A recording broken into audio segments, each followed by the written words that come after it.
بسم اللہ الرحمن الرحیم۔ گلوبلائزیشن اور اسلام، یہ کتاب مولانا ڈاکٹر یاسر ندیم الواجدی صاحب دامت برکاتہم کی ہے۔ ویسے آج کل مفتی عبداللہ شمائل ندوی صاحب اور جاوید اختر صاحب کے ڈیبیٹ کے بعد آپ کی شخصیت تعارف محتاج نہیں، ہر شخص آپ کو جانتا ہے۔ آپ ایک بہترین جید عالم دین علمی گھرانے سے تعلق ہے۔ آپ کی خدمات یو ایس میں شکاگو میں کافی ہیں۔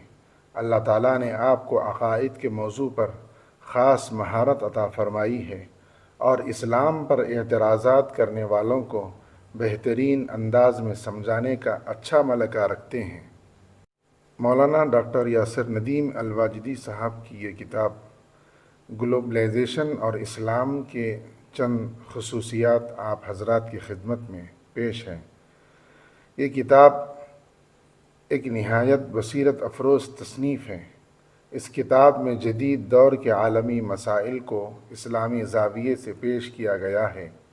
مصنف نے گلوبلائزیشن کے مفہوم کو سادہ اور واضح انداز میں بیان کیا گیا ہے۔ کتاب میں مغربی تہذیب کے اثرات کا گہرا تجزیہ موجود ہے۔ اسلامی تعلیمات کی روشنی میں عالمی نظام کا جائزہ لیا گیا ہے۔ اس تصنیف میں امت مسلمہ کے چیلنجز کو نمایاں کیا گیا ہے۔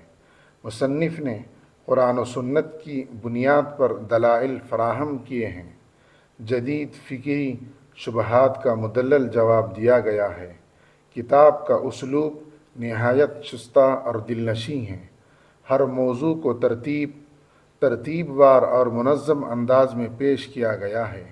اسلامی تہذیب کی برتری کو واضح کیا گیا ہے۔ اس کتاب میں علمی گہرائی کے ساتھ سادگی بھی پائی جاتی ہے۔ یہ کتاب پڑھنے کو سوچنے پر مجبور کرنے والا انداز اپنایا گیا ہے۔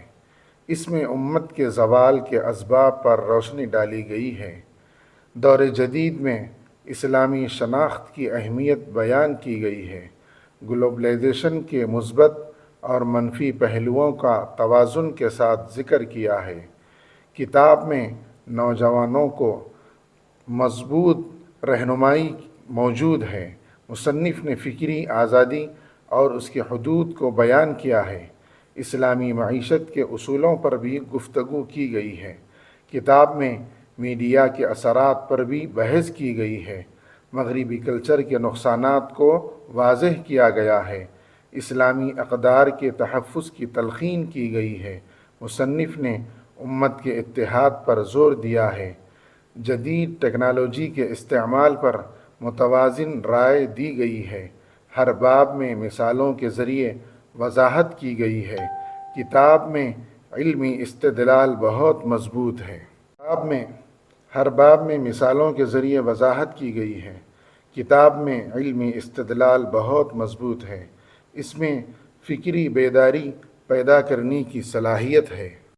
مصنف نے تاریخی حوالوں کا بھی استعمال کیا ہے۔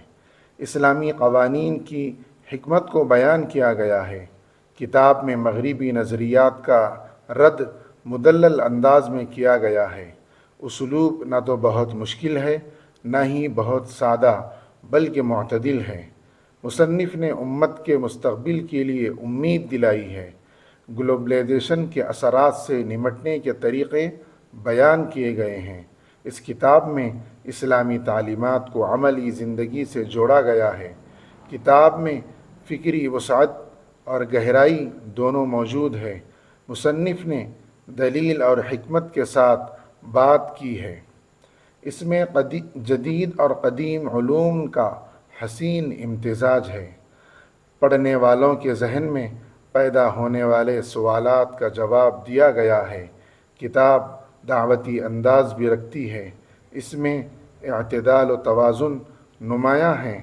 مصنف نے امت کے مسائل کو اپنا درد بنایا ہے اور یہ کتاب علماء اور طلباء دونوں کے لیے مفید ہے۔ یہ کتاب جدید دنیا میں اسلام کی اہمیت کو اجاگر کیا گیا ہے۔ اس میں فکری رہنمائی کے ساتھ عملی رہنمائی بھی ہے۔ کتاب ایک مکمل فکری رہبری کی حیثیت رکھتی ہے۔ اس کا مطالعہ انسان کے ایمان کو تازگی بخشتا ہے۔ مجموعی طور پر یہ کتاب ڈاکٹر یاسر ندیم الواجدی صاحب کی گلوبلائزیشن اور اسلام اس دور میں اسلام کو سمجھنے کا بہترین ذریعہ ہے۔ اللہ تعالیٰ مولانا کو جزائے خیر عطا فرمائیں اور امت کے مسائل پر بہترین قلم اٹھانے کی توفیق عطا فرمائیں۔